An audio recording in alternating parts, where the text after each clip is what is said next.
Good morning students, welcome to the platform of Vikas Bansal academy. Hope so students आप सब बढ़िया होंगे। तो आज हम लोग स्टूडेंट्स एक न्यू टॉपिक स्टार्ट कर रहे हैं जिसका नाम है क्लोज टेस्ट। अगर हम बात करें क्लोज टेस्ट की, वो क्या होता है, कैसे क्वेश्चन सॉल्व करेंगे, उसको सारा अच्छे से डिस्कस करते हैं। अगर हम बात करें क्लोज टेस्ट की स्टूडेंट्स, तो cloze test is mainly systematically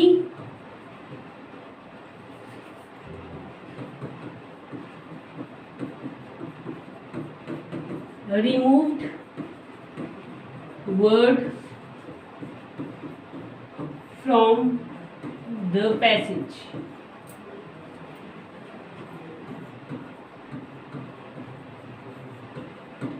अगर हम बात करते हैं क्लोज टेस्ट क्या होता है, तो उसकी डेफिनेशन है a systematically removed words from the passage। जैसे कि रीडिंग कॉम्प्रीहेंशन होता है, एक पैसेज होता है, ठीक है, वैसे ही अगर हम बात करें, एक पैसेज होगा, स्मॉल पैसेज होगा और उसमें से वर्ड्स स्किप किए होंगे। जैसे मैं आपको यहाँ दिखाती हूँ, ये आपका पैसेज है, जैसे 1 2 3 4 5, ये वर्ड्स क्या है, मिसिंग है, यहाँ पे ब्लैंक है, ठीक है। तो यहाँ पे ये मिसिंग वर्ड्स हैं, उसे बोला जाता है systematically removed words from the passage. अब आपको ये फिल करना है, जैसे 1 में दे रखा है आपको कितने ऑप्शंस है, 1 2 3 4, वैसे सेकंड क्वेश्चन में भी 1 2 3 4, वैसे थर्ड में भी 4 ऑप्शंस। तो आपको क्या करना है, यहाँ पे जैसे फर्स्ट ब्लैंक में आपको 4 ऑप्शंस दिए गए हैं, तो इसमें क्या आ सकता है, वैसे सेकंड क्वेश्चन के 4 ब्लैंक्स है, उसमें क्या आ सकता है, थर्ड क्वेश्चन में आपको ब्लैंक्स दिए हैं, उसमें क्या आ सकता है, फोर्थ में भी ब्लैंक दिया हुआ है, क्या आ सकता है, फिफ्थ में भी आपको ऑप्शंस दिए हुए हैं, क्या आ सकता है। तो ऐसे ही मैं बता रही हूँ, ये 6 to 7 मार्क्स का मिनिमम हमारा एग्जाम में आ जाता है, ठीक है। 6 to 7 मार्क्स का हमारा पेपर में क्लोज टेस्ट देखने को हमें मिलता है। अगर हम बात करते हैं स्टूडेंट सिस्टमैटिकली रिमूव्ड वर्ड्स, तो सिस्टमैटिकली रिमूव्ड वर्ड्स में सिस्टमैटिक रिमूवल किसको बोला जाता है, सिस्टमैटिकली रिमूव्ड वर्ड्स का मतलब है कि वो वर्ड ग्रामर का भी हो सकता है और वो वर्ड वोकैबुलरी का भी हो सकता है, दोनों में से कोई भी एक कैटेगरी का वर्ड होगा, ठीक है। तो वो वर्ड जो हमारा रिमूव किया गया है, वो कोई ग्रामर का वर्ड हो सकता है या कोई वोकैबुलरी का वर्ड भी हो सकता है। जैसे यहाँ पे आपको क्लोज टेस्ट दिख रहा है, जैसे 1 2 3 4 5 ऑप्शंस है, कोई वर्ड ग्रामर का होगा, ठीक है, जैसे हमने ग्रामर के टॉपिक्स पढ़े हैं, कोई हेल्पिंग वर्ब हो गई, कोई भी वर्ब का रूल हो गया, कोई भी टेंसेस का वर्ड हो गया। यहाँ पे बाकी क्या पता है, कोई वर्ड हमारे वोकैब के भी हो सकते हैं, थोड़े डिफिकल्ट वर्ड्स भी हो सकते हैं। तो वो वर्ड्स जो रिमूव किया गया है students, that word can either be a grammar word और either can be a vocabulary word. जो रिमूव्ड वर्ड है वो क्या हो सकता है, हमारा ग्रामर का या फिर हमारा वोकैब का। वो वर्ड हमारा क्या हो सकता है, ग्रामर का या वोकैब का वर्ड हो सकता है, ठीक है। तो अब हम यहाँ पे देखते हैं स्टूडेंट्स, हमें ये क्लोज टेस्ट को कैसे सॉल्व करना चाहिए। अगर हम यहाँ बोलें क्लोज टेस्ट को सॉल्व करने की बात करते हैं, जैसे कि ये पैराग्राफ दिया हुआ है, फिर उसके बाद हमें ऑप्शंस दिए गए होंगे, तो आप लोगों ने फर्स्ट ऑफ ऑल क्या करना है, आपको ये पैसेज को एज सच पूरा रीड करना है। You have to read this paragraph, ठीक है। जो क्लोज टेस्ट है उसको एज इट इज रीड करना है, जो ब्लैंक है उसको स्किप करके एज सच पूरा रीड करना है। और फिर रीड करके आपको क्या करना है, you have to grasp the theme, you have to understand या grasp the theme कि ये किसके बारे में बात कर रहा है। read the paragraph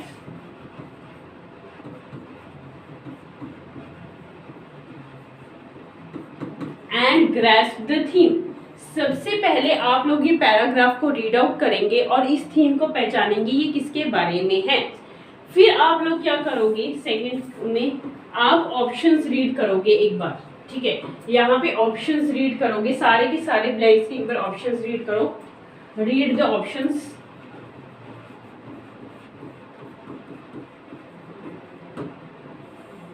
फिर आप लोग क्या करो,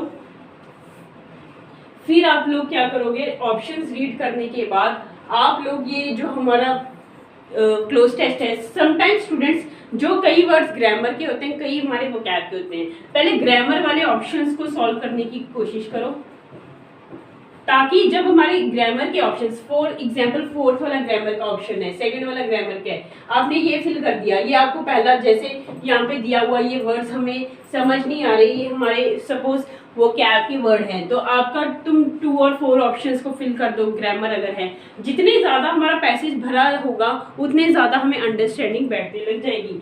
ग्रामर ऑप्शंस भरने के बाद आप नियरेस्ट वो कैब के वर्ड्स भर दो, ठीक है, नियरेस्ट वो कैब के वर्ड्स भर दो। सपोज ये ग्रामर है, ये ग्रामर है, ठीक है, और ये हमारा वो कैब है, ये भी हमारा वो कैब है, और ये भी वो कैब है।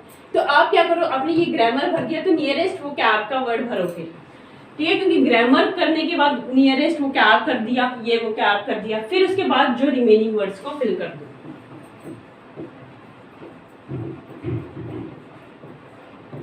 फिर आप लोग रिमेनिंग वर्ड्स को फिल कर दो। तो इस तरीके से आप लोग कर सकते हैं। क्या करना है आपको, रीड द पैराग्राफ, ठीक है, अंडरस्टैंड द मीनिंग, ग्रैस्प करो क्या कह रहा है ये टॉपिक, फिर आप ऑप्शंस रीड करो, ग्रामर के ऑप्शंस फिल करो, फिर नियरेस्ट वो कैब के फिल करो, और फिर रिमेनिंग ऑप्शंस फिल करके ये पैराग्राफ को पूरा कंप्लीट करो। तो इस तरीके से आप ये क्वेश्चंस को कर सकते हैं। अगर हम बात करते हैं स्टूडेंट्स, तो हम रीड आउट करते हैं एक बार क्लोज टेस्ट नंबर 1।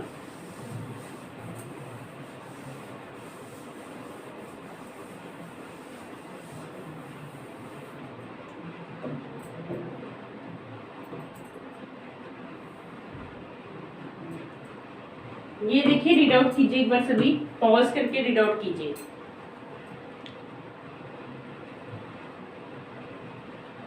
जैसे कि स्टूडेंट्स फर्स्ट लाइन को रीड आउट करते हैं हम लोग, देखिए सभी रीड आउट करेंगे। Communication is the most dash aspect of life, like human beings, insects, birds and animals are also said to have some dash of communication। एक बार सारा रीड आउट कर रहे हैं। It has been dash that insects dash to chemical communication of messages। Some female insects use their scent as communication to attract the males। The ants are said dash trails which are used by other ants for transporting food। तो यहाँ पे अगर हम बात करते हैं तो ये कम्युनिकेशन के बारे में है, कैसे कम्युनिकेशन को हम यूज करते हैं अपनी लाइफ में। तो communication is the most dash aspect of life. तो यहाँ पे अगर हम ये चीज़ देखें तो ऑप्शन देखते हैं, तो ऑर्डिनरी है, एक्सक्लूसिव है, एसेंशियल है और इनोवेटिव है। तो यहाँ पे क्या आ सकता है, ऑर्डिनरी है, एक्सक्लूसिव है, एसेंशियल है या इनोवेटिव है। तो यहाँ हमारा आंसर आएगा स्टूडेंट्स इज द मोस्ट। अगर हम बात करें ऑर्डिनरी मतलब आम है, ठीक है, यहाँ एक्सक्लूसिव मतलब यहाँ पे सिर्फ बाहरी तौर पे है, ठीक है, इंटरनली पूरा इंक्लूड नहीं करता। इनोवेटिव मतलब कुछ नया है, कुछ नया वाला कम्युनिकेशन, कुछ नई बात तो कह नहीं रहा, ठीक है, या एसेंशियल है। तो अगर हम बात करते हैं students is the most dash aspect of life, ठीक है, like human beings, insects, birds and animals are also said to have some dash of communication. तो यहाँ इज द मोस्ट क्या आएगा, यहाँ पे एसेंशियल एस्पेक्ट्स। एसेंशियल एक जरूरी एस्पेक्ट है लाइफ का, कम्युनिकेशन हमारे लिए बहुत जरूरी है लाइफ में, तो हम यहाँ पे बोलेंगे जरूरी है, तो एसेंशियल हमारा बिल्कुल सही बन रहा है, ठीक है। यहाँ पे क्या आएगा, एसेंशियल एस्पेक्ट ऑफ लाइफ। अब सेकंड वर्ड भरते हैं, क्या आना चाहिए,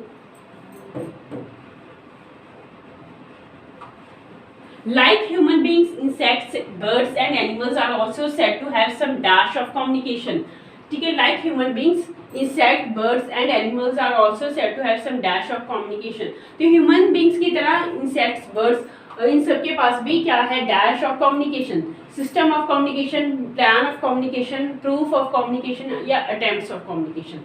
तो सेकंड में अगर हम चेक करें हमारे 4 ऑप्शंस है, सिस्टम, प्लान या प्रूफ या अटेम्प्ट्स। तो ऑब्वियसली कम्युनिकेशन का एक तरीका होता है, तो यहाँ पे हमारा प्लान तो वो नहीं आएगा, प्रूफ नहीं आ सकता, अटेम्प्ट्स नहीं आएगा, तो क्या आएगा, सिस्टम ऑफ कम्युनिकेशन। तो वैसे ही अगर हम बोलेंगे ठीक है। तो यहाँ ह्यूमन बींग्स की तरह इंसेक्ट्स, बर्ड्स और एनिमल्स के पास भी कोई एक सिस्टम होता है, they have some system of communication. तो यहाँ पे सिस्टम आएगा, यहाँ पे क्या आएगा, सिस्टम। एक सिस्टम, तरीका होता है कम्युनिकेशन, किस तरीके से कम्युनिकेट किया जाए उसको सिस्टम बोलते हैं। नेक्स्ट थर्ड देखो, it has been dash that insects dash to chemical communication of messages. It has been dash that insects dash to chemical communication of messages. तो हमें ये पता चलता है जो इंसेक्ट्स हैं वो कौन सा सिस्टम यूज करते हैं, केमिकल कम्युनिकेशन ऑफ मैसेजेस। वो कैसे ट्रांसमिट करते हैं कोई बात को अपनी केमिकल कम्युनिकेशन यूज करके। तो इट हैज बीन डैश, तो यहाँ थर्ड पे क्या आएगा, it has been suggested, invented, hoped या प्रूव्ड। ये बात को सजेस्ट किया गया है, यहाँ सजेशन की तो कोई बात नहीं है, इन्वेंट थोड़ी किया गया है। इट हैज बीन इन्वेंटेड या होप्ड, उम्मीद लगाई जा रही है, तो क्या है, इट हैज बीन प्रूव्ड, ये बात को सिद्ध किया गया है। तो यहाँ थर्ड वाले का आंसर प्रूव्ड आना चाहिए। इट हैज बीन प्रूव्ड, ये बात को सिद्ध किया गया है दैट जो इंसेक्ट्स हैं वो dash to chemical communication of messages. ये बात को सिद्ध किया गया है जो इंसेक्ट्स हैं वो dash to chemical communication of messages.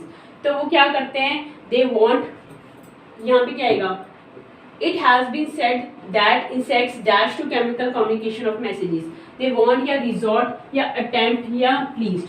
तो अगर हम यहाँ देखें चार ऑप्शंस कौन से हैं, want, resort, attempt, please. Want, resort, attempt या प्लीज, ये हमारे 4 ऑप्शंस हैं, देखते हैं। It has been dash that insects dash to chemical communication of messages. तो इट हैज बीन, अगर हम बात करें, इट हैज बीन डैश, यहाँ पे it has been proved that insects want to chemical communication of messages. Want to का तो कोई सेंस नहीं बन रहा। वांट, अटेम्प्ट, यहाँ पे बोलते हैं it has been proved that insects attempt to chemical communication of messages. Attempt, कोशिश करते हैं क्या, नहीं। यहाँ पे प्लीज्ड भी नहीं आ सकता, क्या आएगा, रिजॉर्ट। रिजॉर्ट का मतलब है क्या तरीका यूज करते हैं, रिजॉर्ट, क्या चीज को अपनाते हैं। It has been proved that insects resort to, क्या वे यूज करते हैं, तो उसको रिजॉर्ट बोलते हैं। तो वो रिजॉर्ट के साथ प्रेपोजिशन वैसे भी टू आती है। तो resort to chemical communication of messages. Some female insects use their scent as communication to attract males. The ants are set dash trails which are used by other ants for transporting food. तो यहाँ the ants are set dash trails, तो ये बात की गई है कि ants एक छाप छोड़ जाते हैं। ट्रेल्स मतलब क्या है, एक छाप छोड़ जाते हैं अपनी, जो कि दूसरों, एक सबूत छोड़ जाते हैं, एक एविडेंस छोड़ जाते हैं, जो कि दूसरे एंड्स के द्वारा यूज किया जाता है ट्रांसपोर्टेशन के लिए। तो इट हैज बीन सेड, यहाँ पे the ants are set dash trails, तो क्या आएगा, the ants are set that they leave या टू लीव या टू बी लिविंग या टू हैव लेफ्ट। तो यहाँ पे अगर हम बोले the ants are set dash trails which are used by other ants for transporting food. तो ants are said that they leave, तो दैट दे लीव तो बन ही नहीं रहा। टू लीव देखते हैं, the ants are set to leave trails which are used, तो यहाँ पे बिल्कुल सही है, ये बात की गई है The ants are said to leave trails, कि वो एक छाप छोड़ जाते हैं जो अदर एंड्स के द्वारा एज अ एविडेंस यूज किया जाता है। टू बी लिविंग गलत है, टू हैव लेफ्ट भी गलत है, तो टू लीव बिल्कुल सही था। देखो अगर यहाँ पे आर सेड है ना, तो आर सेड के बाद अगर दोबारा वर्ब आती है तो टू प्लस वर्ब की फर्स्ट फॉर्म लगा देते हैं, टू लीव बिल्कुल सही है। तो ये हमारे क्वेश्चंस कंप्लीट हुए फर्स्ट क्लोज टेस्ट के। आपको पता चला होगा कि कैसे क्लोज टेस्ट को सॉल्व किया जाता है। अब सेकंड क्लोज टेस्ट देखते हैं हम लोग। सबसे पहले हम ये सॉल्व करते हैं, ये इजी है।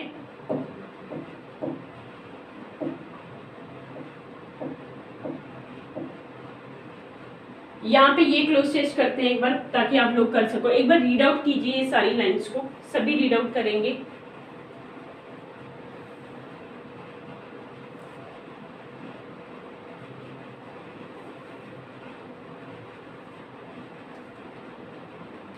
Arabia is a dash sandy desert. At daytime the sand becomes fiery. गर्म हो जाती है। तो यहाँ डेजर्ट की बात चल रही है, पढ़ते हैं एक बार। There are springs here and there dash which grass, fig and palm trees grow and make a cool shady dash। तो यहाँ स्प्रिंग्स मतलब क्या है, पानी का जो थोड़ा सा इकट्ठा हो जाता है, गैदरिंग हो जाती है, वहाँ डेजर्ट में देखने को मिलता है। एंड देयर डैश, और उसके अगर हम बात करें चारों तरफ ग्रास, फिग्स और पाम ट्रीज होते हैं, ठीक है, डेजर्ट में। And make a cool shady dash where the Arabs live in easily movable tents. तो वो टेंट्स में रहते हैं Arabs. They move from place to place in dash of food. They load the dash and move for miles as if he is the ship of the desert. तो यहाँ पे अब पढ़ते हैं क्या आएगा, ऑप्शन देखते हैं।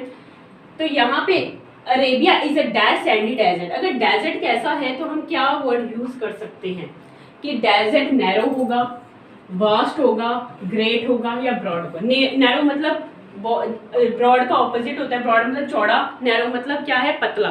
तो ये तो आ नहीं सकता ब्रॉड और नैरो। हम एक बोलते हैं, ग्रेट भी नहीं बोलते, हम क्या बोलते हैं, वास्ट, बहुत फैला हुआ।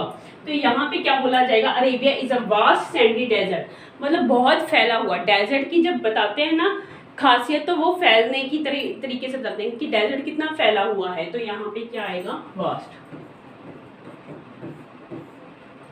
Eight day time the sand becomes fiery, तो वो क्या हो जाती है, गर्म हो जाती है। देयर आर स्प्रिंग्स, पानी को बोला जाता है हेयर, मतलब जैसे पानी इकट्ठा थोड़ा सा हुआ होता है। And there dash which grass, fig and palm trees grow. तो अब वहाँ पे पानी है तो उसके चारों तरफ ही ट्रीज लगे होंगे। तो अगर हम देखें क्या आ सकता है, अराउंड आएगा, ठीक है, यहाँ साइड देखो, या बिलो आएगा, अबव आएगा या अक्रॉस आएगा। तो अराउंड चारों तरफ है, तो अराउंड मतलब चारों तरफ ही होंगे। तो ऊपर अबव तो आ नहीं सकता, बिलो भी नहीं आ सकता, अक्रॉस भी नहीं आ सकता। तो ठीक है, अक्रॉस मतलब दूसरी तरफ होता है, तो उसके अराउंड ही होंगे। तो अगर ओएसिस बना होता है, जो स्प्रिंग होता है ना, वो ऐसे फॉर्म में होता है, तो उसके चारों तरफ ही ट्री लगे होंगे, तो अराउंड आएगा यहाँ पे। And make a cool shady dash, there are springs here and there dash which grass, fig and palm trees grow and make a cool shady dash। तो यहाँ पे क्या आएगा, where the Arabs live in easily movable tents and make a cool shady dash। तो क्या बनाते हैं इसको, cool shaded। और थर्ड ऑप्शन देखें, क्या ग्रास आएगा, गार्डन आएगा, पार्क आएगा, ओएसिस आएगा या पॉन्ड। तो जो पानी है जो हमारा होता है और उसके आसपास सारे ट्रीज लगे होते हैं, तो उस जो हमारे डेजर्ट में होता है उसको गार्डन नहीं बोला जाता, पार्क नहीं बोला जाता, पॉन्ड नहीं बोला जाता, उसको ओएसिस बोला जाता है। डेजर्ट में जो पानी इकट्ठा होता है उसके चारों तरफ जो हमारे ट्रीज वगैरह लगे होते हैं उसको ओएसिस बोला जाता है in terms of desert. Next देखो, they move from place to place in dash of food. तो फोर्थ का क्या आएगा, in dash of food, in want of food, in search of food, in lack of food या shortage of food. तो answer क्या आएगा, search of food. ये काफी इजी था, तो यहाँ पे क्या आएगा, in search of food. They load the dash and move from for miles as if he is the ship of the desert. तो कौन से एनिमल को लोड करते होंगे, क्या हॉर्स को, क्या डंकी को, या कैमल को, या कैटल को। ऑब्वियसली ये तो बात क्लियर है, डेजर्ट में क्या आता है, कैमल। तो यहाँ पे क्या आएगा, तो ये भी हमारा क्लोज टेस्ट हमने किया, कोई ज्यादा टफ नहीं था। अब नेक्स्ट और देखते हैं cloze test.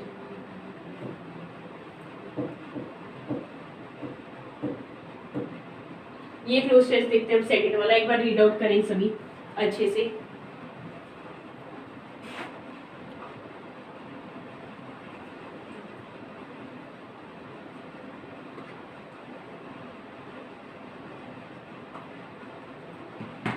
The League of Nations was dashed in 1919. It became ineffective and the UNO began to dash from October 24, 1945. पहले लीग ऑफ नेशन था, ठीक है। अगर हम बात करते हैं लीग ऑफ नेशन था, यहाँ देखिए, यहाँ देखते एक बार, पहले एक लीग ऑफ नेशन था, dash in 1919। It became ineffective, वो इनइफेक्टिव हो गया था। And the UNO began to dash from October 24, 1945। League of nations मतलब जो नेशंस इकट्ठे होते हैं, ठीक है। पहले वो इनइफेक्टिव हो गया और उसकी जगह ही पक्का यूएनओ आया होगा। अब देखो, the second world war dash in 1939। Second world war 1939 में हुई होगी। It cost great dash to human lifes and property. तो ह्यूमन लाइफ्स को क्या किया होगा, उसने अफेक्ट किया होगा पक्का। As a dash of use of atom bombs many people were dash. Atom bombs की वजह से काफी लोग मारे गए होंगे and many others became dash. ठीक है, the world leaders feared that the another world war would dash the entire world. It was a question of dash of mankind. To ensure peace and dash, world leaders established a world organization that is UNO. तो यहाँ पे अब हम इसके बारे में पढ़ते हैं, UNO क्या था, क्या हुआ, वर्ल्ड वॉर हुई थी, क्यों बनाया गया था, तो उसके बारे में है। तो ये रीड आउट करके अब हम ये क्वेश्चंस को क्रैक करते हैं। ये देखिए, पहला हम ऑप्शन को रीड आउट करते हैं। ये देखिए, the league of nation was dash in 1919। तो क्या आएगा यहाँ पे, क्रिएटेड आएगा, फॉर्म्ड आएगा, मेड आएगा या ओपनड आएगा। अगर हम बात करते हैं स्टूडेंट्स क्रिएशन या मेड की, ये तब किया जाता है जब ये फर्स्ट टाइम हम बनाते हैं कोई चीज को, क्रिएट करते हैं कुछ चीज को बनाना, क्रिएट या मेड तब बोलते हैं। बट यहाँ बोल रहे हैं league of nation was dash in 1919। यहाँ फॉर्म का मतलब क्या होता है, एक शेप देना, गिव अ शेप। देखो कंट्रीज तो, नेशंस तो ऑलरेडी एग्जिस्ट कर रहे थे, उनको मिलाकर क्या बनाएगा, एक लीग ऑफ नेशंस, उनको इकट्ठा किया गया, उनको एक शेप दी गई। तो यहाँ पे हम क्या वर्ड बोलेंगे, वॉज फॉर्म्ड इन 19, तो उनको एक शेप देगी, तो वहां पे फॉर्म्ड वर्ड आएगा, ना कि क्रिएटेड या मेड। क्रिएटेड या मेड मतलब किसी चीज को पहली बार बना रहे हैं, तो यहाँ फॉर्म, इनको एक मतलब शेप दी गई, तो यहाँ पे फॉर्म्ड वर्ड आएगा। ठीक है, तो यहाँ फॉर्म्ड वर्ड बी ऑप्शन आ रहा है। सेकंड देखिए, इट बिकेम इनइफेक्टिव, वो इनइफेक्टिव हो गया था, अच्छे से काम नहीं किया होगा उसने। And the UNO began to dash from October 24, 1945। League of nations ineffective हो गया और उसकी जगह यूएनओ आया, बिगैन टू डैश। तो यूएनओ बिगैन टू क्या आएगा, स्टार्ट आएगा, ऑपरेट आएगा, फंक्शन आएगा या कमेंस आएगा। तो यहाँ पे अगर हम बात करते हैं स्टार्ट या कमेंस की, अब सेकंड ऑप्शन देखते हैं हम लोग। ये देखिए,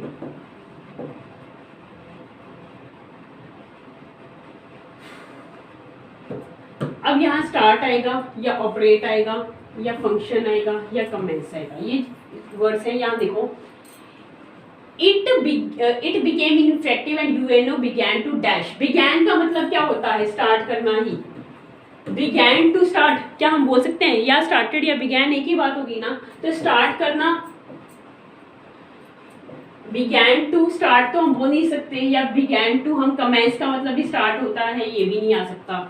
तो अब हमारे पास ऑप्शंस अगर हम देखें स्टूडेंट्स, क्या आ सकते हैं, या ऑपरेट आ सकता है या फंक्शन आ सकता है। ऑपरेट गलत है, ऑपरेशन, ऑपरेट हमेशा मशीन को किया जाता है कोई, ठीक है। ऑपरेट नहीं होता तो क्या आएगा, फंक्शनिंग शुरू करना, बनाकर उनको क्या किया, शुरू किया फंक्शनिंग। तो मतलब बनी तो ऑलरेडी थी, तो अब इसकी जगह यूएनओ आई और सिर्फ उसने काम चालू किया, तो यहाँ पे क्या आंसर आएगा, फंक्शनिंग शुरू की।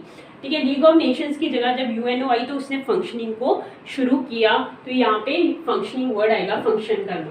तो यहाँ फंक्शन आएगा फ्रॉम अक्टूबर 24, 1945। नेक्स्ट देखिए,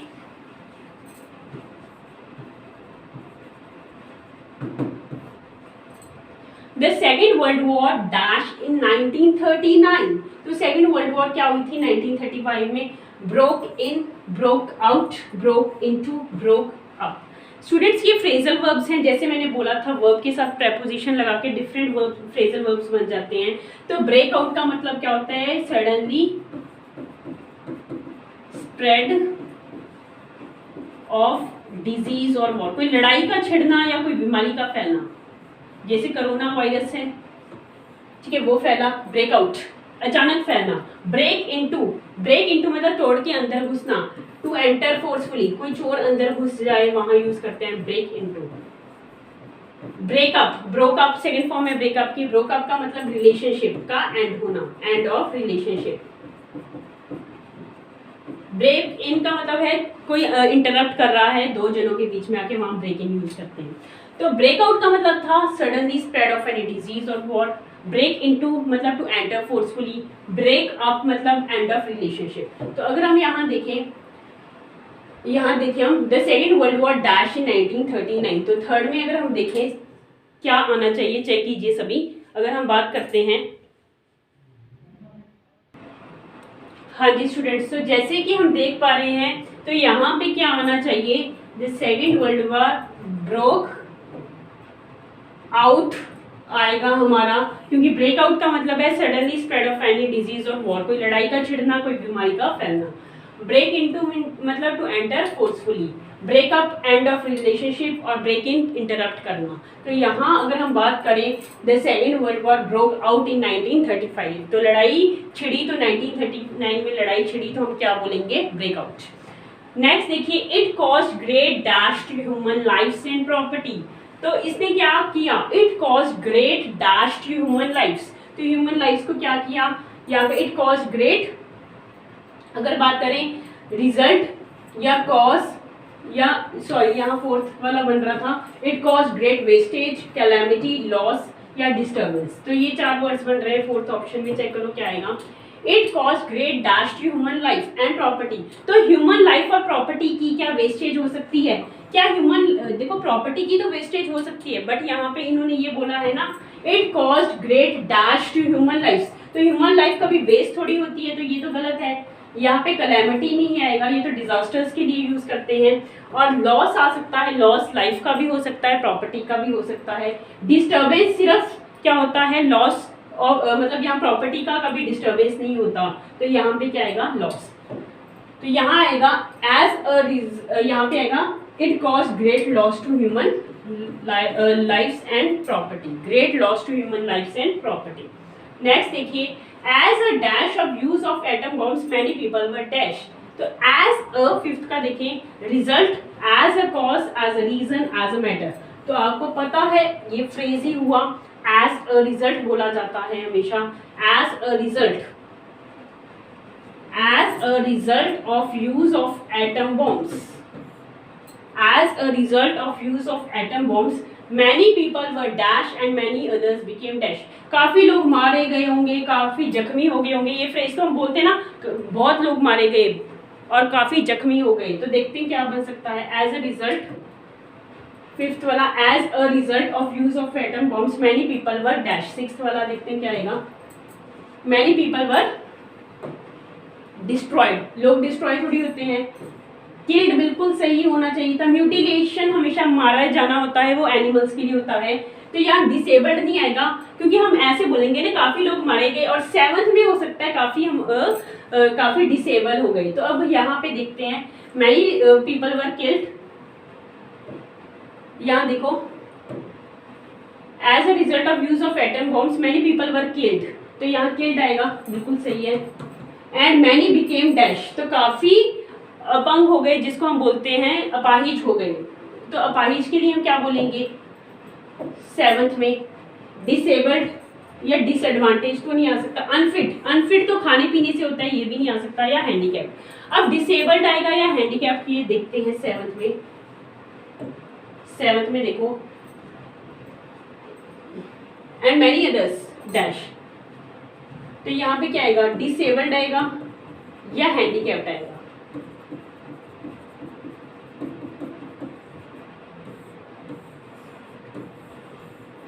यहाँ पे क्या आना चाहिए, ये चीज को चेक करते हैं। तो अगर हम स्टूडेंट्स इसकी बात करें, many people were killed and many others became, तो यहाँ पे डिसेबल हुए या हैंडीकैप्ड हुए। अब बच्चे उनको इस चीज़ में कंफ्यूजन होगी, क्योंकि 2 वर्ड्स ऐसे आ ही जाते हैं जिसमें वो जान के हमारा मतलब एक डाउट क्रिएट करते हैं एग्जामिनर, ठीक है। तो यहाँ पे अगर हम बात करें डिसेबल्ड और हैंडीकैप्ड की स्टूडेंट्स, तो यहाँ पे डिसेबल्ड वर्ड आएगा, ना कि हैंडीकैप्ड।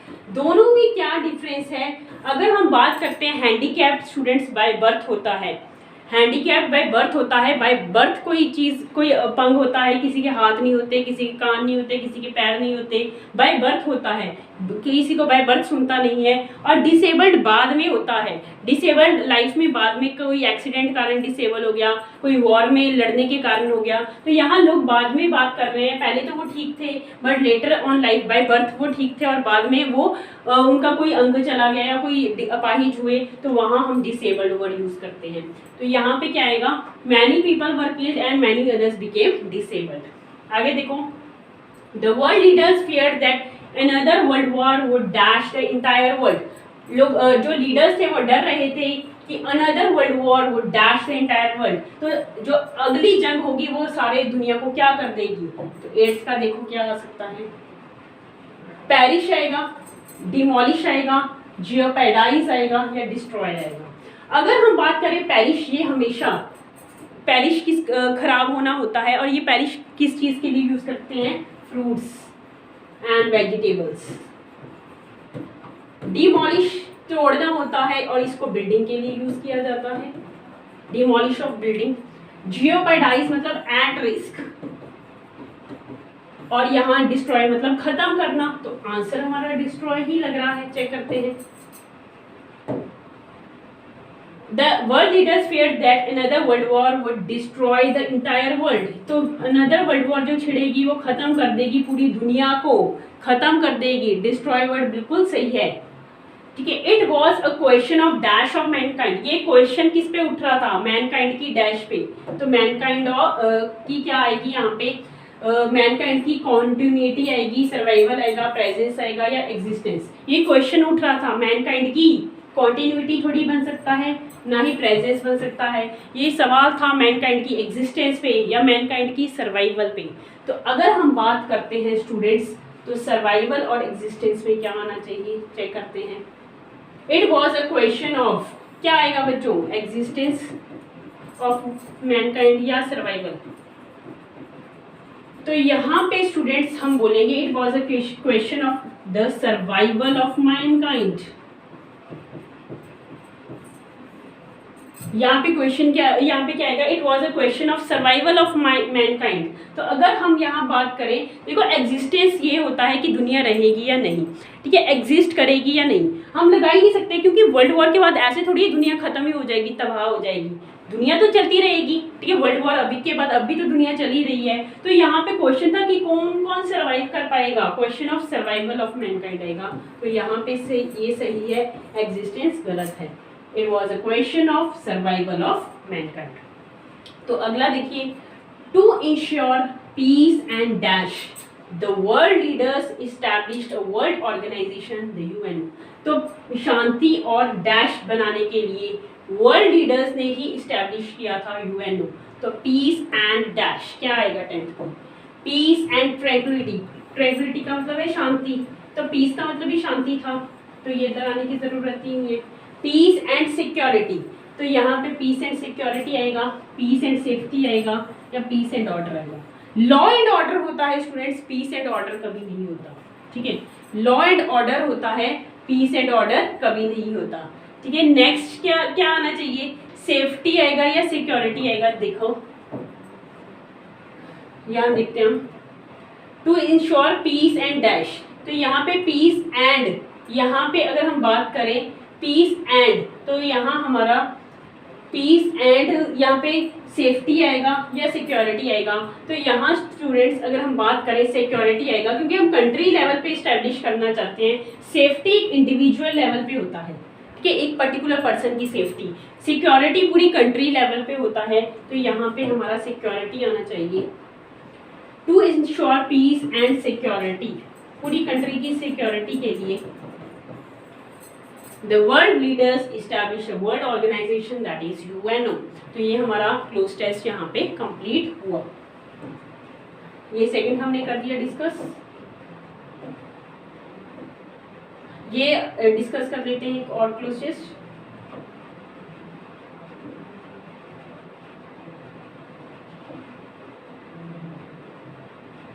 ये भी हमने कर दिया था, अभी हम ये डिस्कस कर लेते हैं। ये क्लोज टेस्ट देखिए सभी,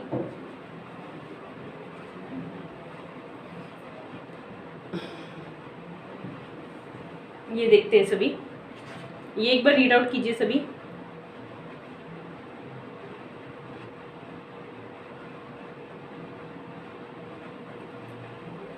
Thermometer is a dash instrument for measuring temperature. The dash form consists of a dash tube with a fine dash. One end of the dash is blown to form dash bulb and the other is closed. तो यहाँ अगर हम बात करें, thermometer is an instrument for measuring temperature, the dash form, तो क्या form आएगा, the scene form आएगा, द अनसीन फॉर्म आएगा, द हर्ड फॉर्म आएगा या द कॉमन। तो यहाँ पे ये वर्ड भी गलत है, सीन, अनसीन, हर्ड। तो यहाँ पे क्या आएगा, कॉमन फॉर्म, जो आम तौर पे मिलता है, क्या बोला जाता है उसको, common form. The common form मतलब आम तौर पे मिलता है, उसको बोला जाता है। The common form consist of a dash tube. तो कॉमन फॉर्म में कैसी ट्यूब आती है, ब्रास ट्यूब आएगी, ग्लास ट्यूब आएगी, प्लास्टिक आएगी या मेटल। अब आपको थर्मामीटर पता ही है, तो थर्मामीटर की अगर हम बात करें तो वो कैसा मिलता है, जो थर्मामीटर होता है स्टूडेंट वो ग्लास ट्यूब का होता है। ग्लास का ही होता है ना थर्मामीटर, जो आमतौर अवेलेबल होता है। तो यहाँ पे क्या आएगा, ग्लास ट्यूब। ये देखिए, the common form consist of a dash tube. तो आमतौर पे जो मिलता है वो क्या होता है, एक ग्लास ट्यूब होता है with a fine dash. With a fine dash तो हम बोले विद अ फाइन, अगर हम बात बोलते हैं यहाँ पे क्या आएगा, बोर, कैविटी, मोल या बोर। तो यहाँ पे अगर बात करते हैं, ये चीज को देखिए क्या आना चाहिए, चेक कीजिए सभी। तो यहाँ पे अगर हम बात करते हैं, एक आ रहा है स्टूडेंट्स, यहाँ तुम चेक कर रहे हो थर्ड में क्या क्या ऑप्शन बन रहे हैं, एक बोर, एक कैविटी, एक मोल और एक बोर। अगर हम इसकी बात करते हैं स्टूडेंट्स, एक तो कैविटी क्या होता है, ये दांतों में होती है, खोखलापन, ये दांतों के लिए खोखलेपन को बोला जाता है। एक होता है बोर और बोर। अब स्टूडेंट्स जब एग्जामिनर डालता है ना, एक वर्ड्स होते हैं होमोफोन्स। होमोफोन्स का मतलब होता है सिमिलर साउंडिंग वर्ड्स। अब इन्होंने बोर और बोर पकड़ डाला है, तो दोनों में से एक ऑप्शन होने की चांस है, क्योंकि सिमिलर साउंडिंग वर्ड्स हैं बट मीनिंग अलग है। जैसे अफेक्ट है और इफेक्ट है। अब जो EFFECT है ये नाउन है इफेक्ट, और जो ये अफेक्ट है ये वर्ब है। तो इनमें से अगर 4 वर्ड्स में ये 2 आ रहे हैं, पक्का इनमें से एक होने की चांस है। वो आपकी नॉलेज चेक करना चाहता है कि आपको होमोफोन्स की नॉलेज है या नहीं। तो ये साउंड सिमिलर है, तो यहाँ इस बोर का मतलब पिग होता है, और ये भी खोखलापन होता है, hollow part in a tube. Hollow part in tube, कोई भी ट्यूब की बात करते हैं वहां यूज करते हैं। तो यहाँ पे ग्लास ट्यूब की बात कर रहे हैं, उसमें खोखलापन होलो ट्यूब के लिए होता है, कैविटी दांतों के लिए होता है, मोल नहीं आएगा। तो आंसर क्या आएगा, BORE। यहाँ क्या आएगा, form consist of a dash tube with a fine dash. तो यहाँ सेकंड क्या आएगा हमारा, ग्लास ट्यूब था। थर्ड का क्या आएगा, विद अ फाइन बोर। तो यहाँ BORE आएगा, बोर, जिसका मतलब है खोखला, एक होलो पार्ट इन अ ट्यूब, उसको बोला जाता है। One end of the dash is blown to form dash bulb and the other is closed. One end of the dash, तो अब हम यहाँ क्या बोलेंगे, one end of the, fourth part को रीड आउट कीजिए। One end of the tube आएगा, edge आएगा, सेंटर आएगा या प्लेस आएगा। तो यहाँ हम ट्यूब की बात कर रहे हैं, तो आंसर ऑब्वियसली क्या आएगा, ट्यूब आएगा। तो one end of the tube is blown to form dash bulb. So one end of the tube is blown to form dash bulb and the other is closed. तो one end of the tube is blown to form dash bulb. तो कैसा bulb बनाया जाता है, a bulb, that bulb, a bulb, all bulb, and bulb। तो bulb के लिए and तो आ नहीं सकता, all bulb होता है, ठीक है, that भी नहीं आएगा, तो क्या आएगा, a bulb। One end of the tube is blown to form a bulb and the other is closed। तो ये हमारा यहाँ पे ये क्लोज टेस्ट भी कंप्लीट होता है। एक बार देखिए सभी।